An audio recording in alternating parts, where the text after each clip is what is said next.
በስመ አብ ወወልድ ወመንፈስ ቅዱስ አህዱ አምላክ አሜን። የተወደዳችሁ የልዑል እግዚአብሔር ቤተሰቦች፣ የእመቤታችን የቅድስት ድንግል ማርያም የአስራት ያድራ ልጆች፣ የእግዚአብሔር ሰላምና ፍቅር በያላችሁበት ሁሉ ከእናንተ ጋር ይሁን። እንኳን ለጌታችን ለመድኃኒታችን ለኢየሱስ ክርስቶስ ታላቁ ጾም በሰላምና በፍቅር አደረሳችሁ። እነሆ እንደ እግዚአብሔር መልካም ፍቃድ በዛሬው የአብይ ጾም ሁለተኛው ሳምንት ቅድስት ላይ ተገናኝተናል። እግዚአብሔር ቢወድና ቢፈቅድ ከብዙ በጥቂቱ ዕለቱን የዋጀ አጭር መርሐ ግብር ይዘንላችሁ ቀርበናል። እስከ ዝግጅቶቻችን ፍጻሜ አብራችሁን ትቆዩ ዘንድ እነሆ በልዑል እግዚአብሔር ስም ጋበዝናችሁ። ቅድስት የአብይ ጾም ሁለተኛ ሳምንት። እግዚአብሔር ለቅድስና እንጂ ለርኩሰት አልጠራንም። ከቅዱስ ያሬድ የተገኘው የኢትዮጵያ ኦርቶዶክስ ተዋሕዶ ቤተክርስቲያን የበዓላትና የቀኖና መሰረት የአብይ ጾም ሁለተኛ ሳምንትን ሰንበትን ቅድስት ብላ ትጠራዋለች። ቅድስት ማለት የተለየ፣ የተመረጠ፣ የተቀደሰ ማለት ነው። በዚህ ዕለት በቤተ ክርስቲያን በቅዳሴና በማህሌት ሰዓታትም የሚነበቡ የሚዜሙ የመጽሐፍ ቅዱስ ምንባባት ስለ ቅድስናና ስለ ቅድስና ስራ ይሰበካል። ይቺ ሰንበት ቅድስት የተባለችበትም በባህሪው ቅዱስ የሆነ አምላካችን እግዚአብሔር ዓለምን ወይም ሰውን ለመቀደስ ሲል ወደ ምድር መምጣቱን የቅድስና አብነት ይሆን ዘንድም በሥጋ ወራት እንደ ሰውነቱ በጎ ምግባራትን ወይም ስራዎችን በመስራት የቅድስና ተግባራትን መገለጫ የሆነውን ጾምን በመጾምም ጭምር ለማስረዳትም ጾሙን መጾሙንም ጭምር ለማስረዳት ነው። በዚች ሰንበት እግዚአብሔር ቅዱስ በመሆኑ የተቀደሰ ነገር ያስፈልገዋልና ሰው ሁሉ በቅድስና መንገድ መመላለስ ይኖርበታል። የክብሩም ባለቤትም የመንግስቱም ወራሽ እንዲሆን ቤተ ክርስቲያን ታስተምራለች። እግዚአብሔር እኔ ቅዱስ ነኝና እናንተም ቅዱሳን ሁኑ በማለት እንዳስተማረ በሊቃውንተ ቤተ ክርስቲያንም የተሰጠ ታላቅ ትምህርት ነው። ከዚህም በተጨማሪ ይቺ ዕለት ቅድስት የተባለችበት ምክንያት የተቀደሰች ዕለት የሰንበትን ክብርም ለማስገንዘብ ነው። ከዋዜማው ጀምሮ የሚዜመው ጾመ ድጓ የአምላካችንን ቅድስናና የሰንበትን ቀድሶ በፈቃዱ እንደሰጠን የሚያሳይ ክፍል ነው።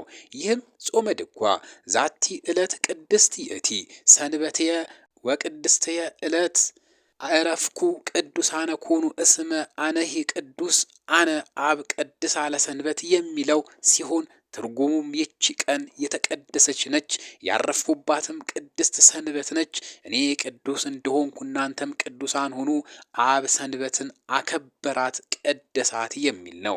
ቅድስት የሚለው ስያሜ ሰንበት የእረፍት ቀንም ስትሆን በኦሪት በሐዲስም እግዚአብሔር የባረከው የቀደሰው ዕለት መሆኑንም ይመሰከርበታል። ሰው በዚህ ለስጋዊ ሕይወቱ የሚያስፈልገውን ለማግኘት ስራን መስራት እንደሚጠበቅበት መንፈሳዊ ሕይወቱንም ለማጽናት ቅድስናን ገንዘብ ማድረግ ደግሞ ከአምላኩ ጋር ያለውን ግንኙነትና ህብረት መንፈሳዊነቱም ፍጹም የጠበቀ ሊሆን ይገባዋል። ይህንን ማድረግም የሚቻለው ከኃጢአት ስራ በመራቅ ብቻ ሳይሆን መንፈሳዊ ትሩፋትንም በመስራት ጭምር ነው። በጌታችን በመድኃኒታችን በኢየሱስ ክርስቶስ ትምህርት፣ በሐዋርያት ስብከት፣ በሊቃውንት ትርጓሜም በቅዱሳት ሁሉ ሕይወት የተገለጠውም እውነት የመንፈስ ፍሬዎችም ጾም፣ ጸሎት፣ ስግደት፣ ምጽዋት ወዘተ ገንዘብን ማድረግ ናቸው። እነዚህ ተግባራት የሰው ልጅ ወይም የክርስትና ሰውነት ለመንፈሳዊነት የሚያበረታቱም ናቸው።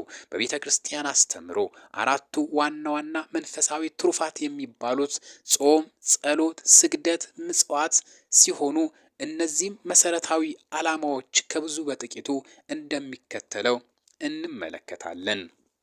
አንደኛ፣ ጾም ለእግዚአብሔር የመታዘዝ ማሳያችን ነው። ጾም እግዚአብሔር ራሱ ባርኮ የሰጠን ትእዛዝ ነው። ራሱ መድኃኒታችን ኢየሱስ ክርስቶስ ጾሙ ብሎ ጾምን ቀድሶልናል። ማቴዎስ 4:1 እንዴት መጾም እንዳለብንም አብራርቶ አስተምሮናል። ማቴዎስ 6:16 ለአዳምና ለሔዋን በመጀመሪያ የሰጠው ከዘፍጥረት አትብላ የሚለው ነው።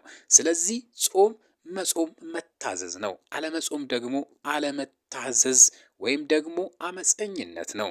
ጌታችን ስትጾሙ እንደ ግብዞች አትጠውልጉ፣ ለሰዎች እንደ ጾመኞችም ሊታዩ ፊታቸውን ያጠወልጋሉ፣ እውነት እላችኋለሁ ዋጋቸውን ተቀብለዋል። አንተ ግን ስትጾም በስውር ላለው አባት እንጂ እንደ ጦመኛ ለሰዎች እንዳትታይ ራስህን ተቀባ፣ ፊትህንም ታጠብ፣ በስውር የሚያይ አባት በግልጥ ይከፍልሃል እንዲል ማቴዎስ 6:16 በማለት የጾምን ትእዛዝ ሰጥቶናል። ራሱ በገዳመ ቆሮንቶስ ጾምን አርአያ ሆኖም በማቴዎስ 4:1-11 ላይ አሳይቶናል። ክርስቲያን ሁሉ ቅድስት ቤተ ክርስቲያን በሰራችው ሥርዓት መጾም ይገባዋል። በሕመምና ይህን በመሳሰሉ ምክንያት መጾም ካልቻለ ደግሞ የሚችለውን ያህል ሊጾም ይገባዋል። ጾም በፈቃድ ስለሚደረግ መታዘዝ ነው። ያለ ፈቃድ ከሆነ ግን ረሃብ ነው። ለሕጉ በፈቃዱ በመታዘዝ ለቅድስና ባህሪም ተካፋይ መሆን ይገባናል ማለት ነው። ሁለተኛ ጸሎት። ጸሎት ከእግዚአብሔር ጋር መግባቢያ ቋንቋ ነው። ሰው ከአምላኩ ጋር የሚነጋገረው በጸሎት ነው። ሰው የሚፈልገውን ነገር ከእግዚአብሔር የሚጠይቀው ለተደረገለትም ነገር ሁሉ ምስጋና የሚያቀርበው በጸሎት አማካኝነት ነው። ሰው በሃይማኖት ሲኖር ከአምላኩ ጋር መነጋገር አለበት። በስውር ላለው አባት ስትጸልይ እንዲል ማቴዎስ 6:6 የተባለውም ለዚህ ነው። አለመጸለይ ማለት ከእግዚአብሔር ጋር ግንኙነት ማቆም ነው። ሰው ከአምላኩ ጋር ካልተገናኘ ደግሞ በራሱ ደካማ ፍጡር ነው። ሰው በቤተ ክርስቲያን ባስቀመጠችው የጸሎት ሥርዓት ሊመራ ያስፈልገዋል። በተለያየ ምክንያት ያንን ማድረግ ካልቻለ ግን የሚችለውን ያህል ሊጸልይ ይገባዋል። ስለዚህ ጸሎት ሰውና እግዚአብሔርን የምታገናኝ ዋና መግባቢያ ቋንቋ ናት። የማይግባባ ሰው በሕይወት የሌለ ብቻ ነው። መናገር የማይችል ቢኖርም በምልክት ይግባባል። ጸሎት ከእግዚአብሔር ጋር መነጋገር ነውና በሕይወት መኖራችንንም ማሳያ ነው። ሌላኛው ሶስተኛ ስግደት። ስግደት ለእግዚአብሔር የመታዘዛችን መግለጫ ነው። የአምልኮ ስግደት በደሙ ለገዛን እኛን እንደምንገዛለት ማሳያ ነው። እርሱን እንደምናመልክም መገለጫ ነው። የማይሰግድ አይገዛም። ስግደት አምላካችንን እንደምናከብረውና እንደምንወደው የምንፈጽምበትም የምንገልጥበትም መንገድ ነው። ሰለስቱ ደቂቅ ለጣዖት አንሰግድም ያሉት ለዚህ ነው። ዳንኤል 3:8 ሰው በፍርሃት ሆኖ ለእግዚአብሔር ሊሰግድ ይገባዋል። ስለዚህ ነው በቅዳሴ ሰዓት በፍርሃት ሆናችሁ ለእግዚአብሔር ስገዱ የሚለው።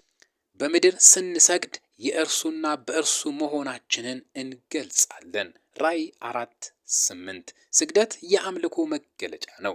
ጌታችን ለሁለት ጌቶች መገዛት የሚቻለው ማንም የለም፣ ወይም አንዱን ይጥላል ሁለተኛውን ይወዳል፣ ወይም ሁለተኛውን ይጥላል አንደኛውን ያነሳል፣ ለእግዚአብሔርና ለገንዘብ ልትገዙ አትችሉም ተብሎ በማቴዎስ 6:24 ላይ እንደተጠቀሰው የአምልኮ ስግደት ለእግዚአብሔር የመገዛታችን መገለጫ ስለሆነ ለእርሱ ብቻ የሚቀርብ ነው።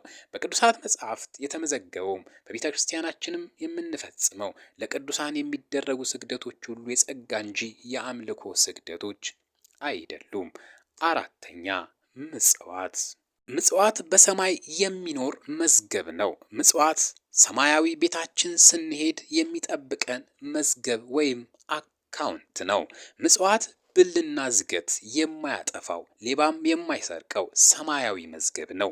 በፍርድ ቀን ዋስትና የሚሆን መዝገብ ነው። ማቴዎስ 6:19 በምድር መዝገብ የባንክ አካውንት እያለን በሰማይ መዝገብ የሌለን መሆን የለብንም። ዘወትር በሰማያዊ መዝገብ ምን አለኝ እያልን ራሳችንን ልንጠይቅ ይገባል። በምድር ሌላውን ጠቅሞ በሰማይ ራሱን ይጠቅም ዘንድ ሰው ልቡ የፈቀደውን ያህል ምጽዋት በደስታ ይስጥ። ያለንን ማካፈል በሰማይ መዝገብ ማጠራቀም ነውና ለእናንተ በምድር ላይ መዝገብ አትሰብስቡ፣ ነገር ግን ብልና ዝገት በማያጠፋው ሌቦችም ቆፍረው በማይሰርቁት ዘንድ ለእናንተ በሰማይ መዝገብ ሰብስቡ ብሎ ጌታችን በወንጌል በማቴዎስ 6:19 እንደነገረን ምጽዋት የሰማይ መዝገባችን ነች። ቅድስት በተባለችው በዚች ዕለት መዝሙር ላይ ለእግዚአብሔር ተገዙ፣ ስሙንም ጥሩ፣ ስራውንም ለአሕዛብ ንገሩ፣ ለስሙም ምስጋና አቅርቡ፣ ሰንበትንም አክብሩ፣ እውነትንም አድርጉ፣ ብልህ የማያበላሸው ሌባም በማይዘርፈው በማያገኘው በሰማይ ላለው መዝገብ ለእናንተ ሰብስቡ፣ ተዘጋጅታችሁም ተቀመጡ፣ ክርስቶስ ወዳለበት ወደ ላይ አስቡ የሚለው መዝሙርና ትምህርት እናገኛለን። በዚህ ዕለት በቤተ ክርስቲያናችን እግዚአብሔር ግን ሰማያትን ሰራ፣ ምስጋና ውበትም በፊቱ ቅድስናና ግርማም በመቅደሱ ናቸው እንዲል መዝሙር 95:5 የሚለውን ምስባክ ከዳዊት መዝሙር ይሰበካል። እነዚህ መዝሙራት የእግዚአብሔርን ቅድስና የሰንበትን ቅድስና የሚገልጹ ሲሆን የሰው ልጅንም ቅድስና የቅድስናንም ስራ ገንዘብ ማድረግ እንዳለበት የሚያስታውሱና የሚያስተምሩ ናቸው።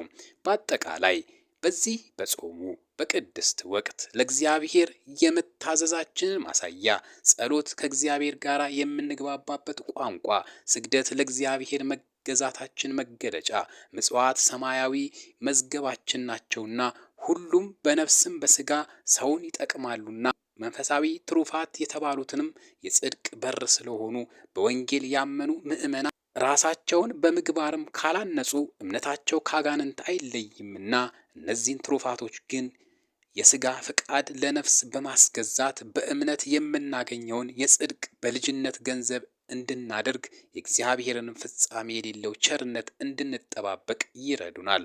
ሐዋርያው ቅዱስ ጳውሎስ እግዚአብሔር ለቅድስና እንጂ ለርኩሰት አልጠራንምና እንዳለ አንደኛ ተሰሎንቄ 4:7 የተጠራነው ለቅድስና መሆኑን ማስተዋል ያስፈልገናል። ቅዱስ ጴጥሮስም ነገር ግን የጠራችሁ ቅዱስ እንደሆነ እንዲሁ እናንተ ባካሄዳችሁ ሁሉ ቅዱሳን ሁኑ፣ እኔ ቅዱስ ነኝና እናንተም ቅዱሳን ሁኑ የሚል ተጽፏልና እንዳለ የቅድስናን ሥራ ዘወትር ገንዘብ በማድረግ ይገባናል።